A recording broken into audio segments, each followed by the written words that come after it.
नमस्कार दोस्तों, GP study 98 में आप सभी लोग का स्वागत है। दोस्तों, आप लोग कैसे हैं? हमें उम्मीद है कि आप लोग अच्छे होंगे। देखिए, मैं आज आपके लिए एनसीएल का क्वेश्चन लाया हूं, जिसमें आपके प्रीवियस ईयर के क्वेश्चन होंगे। देखिए, मेरा पहला नंबर क्वेश्चन है, एक परीक्षा में 480 छात्रों में से आपके 85% लड़कियां और 70% लड़के उत्तीर्ण हुए हैं। यदि परीक्षा में कुल 75% परीक्षार्थी उत्तीर्ण हुए हैं तो कितने लड़के परीक्षा में उपस्थित हुए थे, हमें यह बताना है। ठीक है, तो हम कैसे सॉल्व करेंगे? देखिए, कैसे सॉल्व करेंगे मैं आपको ट्रिक बताऊंगा, एकदम बेसिक तरीका से बताऊंगा, आपको आसानी से समझ में आ जाएगा। देखिए, क्या करेंगे हम, इसमें आपके गर्ल हो जाएंगे जो आपके 85% होंगे। ध्यान दीजिएगा, 85%। उसके बाद आपके बॉय हो जाएंगे जो आपके 70% होंगे। टोटल है कितना? 75%। तो हम क्या करेंगे, मिश्रण की तरह इसको सॉल्व करेंगे। बड़े में से छोटा घटाना है, यानी 85 में से 75 को घटाएंगे तो कितना बचेगा? 10 बचेगा। उसके बाद 75 में से 70 को घटाएंगे तो कितना बचेगा? 5 बचेगा। तो मैं बताया हूं कि रेशियो में कोई भी आपका रेशियो दे उसे हम छोटा करेंगे। जब तक छोटा करेंगे तब तक किसी और से न कटे। तो 5 एक कम 5, 5 दूनी 10, यानी 1 और 2 का रेशियो आ गया। अब 1 2 नहीं कटेगा। तो क्या बोला, टोटल छात्रों की संख्या कितनी है? 480 है। ध्यान दीजिए, 480। तो रेशियो को हम जोड़ देंगे, कर देंगे आपके 2 1 3। 3 जो है कितने के बराबर है? ध्यान दीजिए, 3 जो है आपके 480 के बराबर है। तो हम डिवाइड करेंगे, यानी 1 का 16 48, यानी 160 हो जाएगा। यानी 3 का 480 तो 1 का 16 48, यानी 160 हो जाएगा। हमसे बोला है कि लड़के परीक्षा में कितने उपस्थित हैं, तो जो लड़के का रेशियो है कितना? 2 है। तो 2 में हम क्या करेंगे, 160 का गुना करेंगे तो कितना आएगा आपका? ध्यान दीजिए, कितना आएगा? 320 आएगा। 320 छात्र उपस्थित थे। यदि लड़कियों को पूछे तो हम 16 में 1 का गुना करेंगे, यानी 160 का 1 में गुना करेंगे तो कितना आएगा? 160 1 160, यानी 160 लड़कियां हो गई और तो आपके 320 बॉय हो गए। टोटल करेंगे आपके 480 छात्र हो जाएंगे। तो हमसे बोला है लड़के परीक्षा में कितने उपस्थित थे, तो आपके 320 हो जाएंगे। यानी ऑप्शन नंबर आपका सी सही हो जाएगा। हमें उम्मीद है कि आप लोग क्वेश्चन को समझ गए होंगे कि क्वेश्चन को कैसे सॉल्व किया जाता है।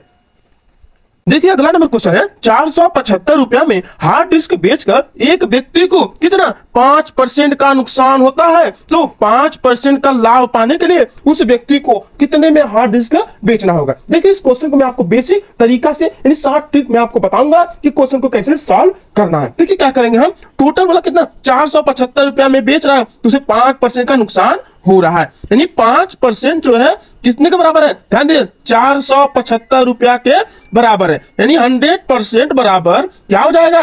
475 बटे 100, यानी जो भी आपका वस्तु है या जो भी आपका प्रोडक्ट है 100% अपने आप में क्या है? 100%, यानी 5% का नुकसान हो रहा है। तो हम क्या करेंगे, 100 में से 5 को घटाएंगे, यानी आपका आएगा कितना?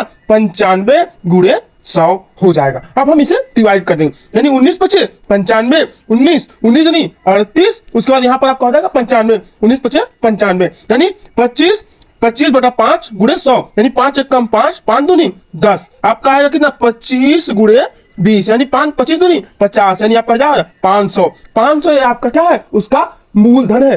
500 रुपया उसका क्या है? कॉस्ट प्राइस है। उसे 5% का लाभ पाने के लिए यदि हम चाहेंगे तो 5% जो नुकसान निकाले उसे हम ऐड कर देंगे। ध्यान दीजिएगा, 500 में यदि हम 25 को जोड़ दें तो कितना आएगा? 525 हो जाएगा। ठीक है, ये ट्रिक हो गया। और यहां देखिए, दूसरा देखिए, यदि इसको हम चाहे तो ऐसे कर सकते हैं, लेकिन यहां तक हमें क्या मूलधन में मालूम हो गया है, तो हम क्या करेंगे कि हमें 5% लाभ चाहिए तो 100% बराबर आपका 500। ठीक है, तो हमें चाहिए 5% लाभ, तो हम क्या करेंगे, 5% बराबर आपका 500। ध्यान दीजिए, 500 बट्टे कितना? 500 आपके गुणे होंगे। देखिए, 500 गुणे 105 बटा क्या हो जाएगा? 100 होगा, यानी 500 गुणे 105 बटा 100, तो 0 0 आपका 0 0 कर जाएगा, यानी आपका आएगा कितना? देखिए, 5 में हम 105 का गुना करेंगे। ध्यान दीजिए, 5 में हम आपका 5 में 105 का गुना करेंगे तो कितना आएगा? 5 पचे 25 और 5 एकम 5, यानी 525 हो जाएगा। हमें उम्मीद है कि आप लोग क्वेश्चन को आपको समझ में आ गया होगा, यानी ऑप्शन नंबर आपका बी सही हो जाएगा। देखिए 3 नंबर क्वेश्चन है, एक कक्षा में छात्रों की औसत आयु कितनी है? औसत आयु आपका 16 वर्ष है। लड़कों की औसत आयु कितना है आपका? 21 वर्ष है। और लड़कियों की आयु जो है 12 वर्ष है। यदि कक्षा में लड़कियों की संख्या कितनी है? 10 है, तो लड़कों की संख्या क्या होगी? देखिए मैं आपको क्वेश्चन को आसान तरीका से मैं आपको समझाने का प्रयास कर रहा हूं ताकि आपको क्वेश्चन आसानी से समझ में आ जाए कि क्वेश्चन को कैसे सॉल्व किया जाता है। क्वेश्चन में कुछ नहीं है, ध्यान दीजिए। देखिए मैं आपको बता रहा हूं, क्वेश्चन में कुछ नहीं है। ऐसे क्वेश्चन आपके एग्जाम में हर बार पूछे जाते हैं। तो क्या करेंगे, क्या बोला है? लड़कों की औसत आयु, यानी आपको मान लेते हैं यहाँ पर बॉय, उसके बाद आपके हो जाएंगे गर्ल। ठीक है, मैं आपको ट्रिक से बताऊंगा। तो जो आपके बॉय है कितने वर्ष के हैं? 21 वर्ष के हैं। और जो गर्ल है वह कितने वर्ष के? आपके 12 वर्ष के हैं। और उनकी औसत आयु कितनी आपका? 16 है। तो मैं आपको मिश्रण के तरीका से आपको बताऊंगा। ठीक है, तो सबसे बड़े में से सबसे छोटे को हमें घटाना, यानी 21 में से 16 घटाएंगे तो कितना बचेगा आपका? 5 आएगा। फिर मैं 16 में से 12 घटाऊंगा तो कितना बचेगा? 4 बचेगा। ध्यान दीजिए, 4 बचेगा।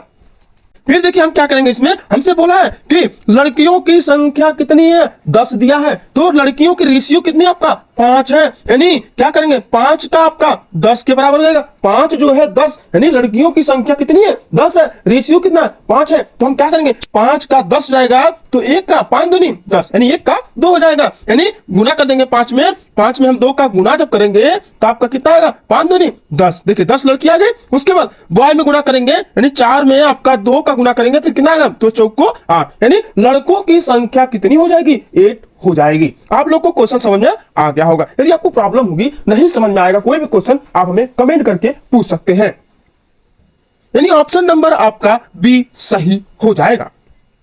नेक्स्ट क्वेश्चन है, एक महिला एक व्यक्ति को अपनी माँ के भाई का बेटा बताती है तो महिला से व्यक्ति का संबंध क्या है? देखिए रीजनिंग का क्वेश्चन है। क्या बोला है? एक महिला एक व्यक्ति को, देखिए ध्यान दीजिए, मान लीजिए कोई महिला, ध्यान दीजिए कोई महिला है, कह रही एक महिला एक व्यक्ति को अपनी माँ के भाई का बेटा, यानी वो महिला है जो उसकी माँ हो जाएगी। ध्यान दीजिए, उसकी माँ का, क्या बोला?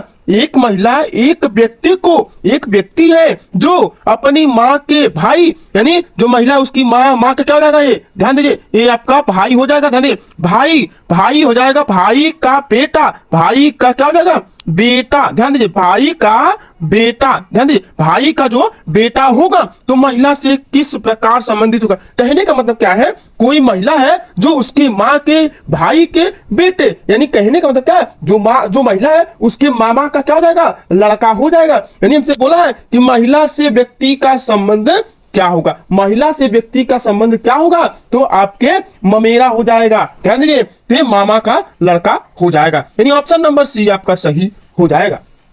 नेक्स्ट क्वेश्चन है, निम्नलिखित में से क्या ऑपरेशन ग्रीन मिशन में सम्मिलित नहीं किया गया है? तो आपके अदरक हो जाएंगे। यानी ऑप्शन नंबर डी आपका सही हो जाएगा। निम्नलिखित में से कौन सा मध्य प्रदेश में एक वन्यजीव अभयारण्य है? मैं आपको बता दूं कि मध्य प्रदेश में आपके केओनी वन्यजीव अभयारण्य है। यानी ऑप्शन नंबर ए आपका सही हो जाएगा।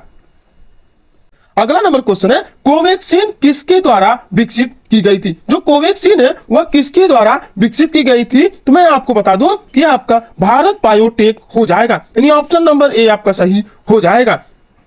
नेक्स्ट क्वेश्चन है, विश्व स्वास्थ्य दिवस कब मनाया जाता है? देखिए एग्जाम के लिए मोस्ट इंपॉर्टेंट क्वेश्चन है, विश्व स्वास्थ्य दिवस कब मनाया जाता है? तो आपके 7 अप्रैल को मनाया जाता है। यानी ऑप्शन नंबर ए आपका सही हो जाएगा। नेक्स्ट क्वेश्चन है, पंजाब और हरियाणा उच्च न्यायालय ने किस नदी को जीवित इकाई घोषित किया है? तो आपके ऑप्शन नंबर ए सही हो जाएंगे, जिसे हम बोलते हैं सुखना बोलते हैं। यानी ऑप्शन नंबर ए आपका सही हो जाएगा।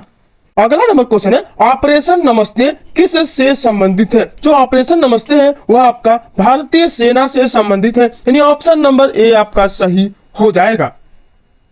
अगला नंबर क्वेश्चन है, भारत में सबसे बड़े क्षेत्र पर कौन सी फसल बोई जाती है? ध्यान दीजिए, सबसे बड़े क्षेत्र पर कौन सी फसल बोई जाती है? तो आपके चावल बोए जाते हैं। यानी ऑप्शन नंबर ए आपका सही हो जाएगा। अगला नंबर क्वेश्चन है, नोबेल पुरस्कार निम्नलिखित में से किस विषय के लिए दिया जाता है? यानी जो नोबेल पुरस्कार है वो कौन से विषय के लिए दिया जाता है? तो आपके भौतिकी रसायन के क्षेत्र में, आप फिजियोलॉजी यह आपका चिकित्सा हो जाएगा। उसके बाद आपके साहित्य, शांति और अर्थशास्त्र यानी सभी में आपके नोबेल पुरस्कार दिए जाते हैं। नंबर क्वेश्चन है हर्ष चरित्र और कादंबरी किसकी रचना है। देखिए यह एग्जाम के लिए मोस्ट इंपॉर्टेंट क्वेश्चन है। आपका क्या बोला, हर्ष चरित्र और कादंबरी किसकी रचना है, तो आपके वान भट्ट हो जाएंगे, बाण भट्ट जिसे हम बोलते हैं, यानी ऑप्शन नंबर सी आपका सही हो जाएगा। अगला नंबर क्वेश्चन है भारत ने लक्षित सार्वजनिक वितरण प्रणाली कब शुरू की थी, तो आपके 1997 में किया था। नेक्स्ट क्वेश्चन है पाणिनि थे, पाणिनि कौन थे, तो पाणिनि एक आपके वैदिक काल का एक सांस्कृतिक व्याकरण था, यानी ऑप्शन नंबर सी आपका सही हो जाएगा। अगला नंबर क्वेश्चन है निम्नलिखित में से कौन यूरोपीय संघ का सदस्य नहीं है, तो आपके नॉर्वे हो जाएंगे, यानी ऑप्शन नंबर सी आपका सही हो जाएगा।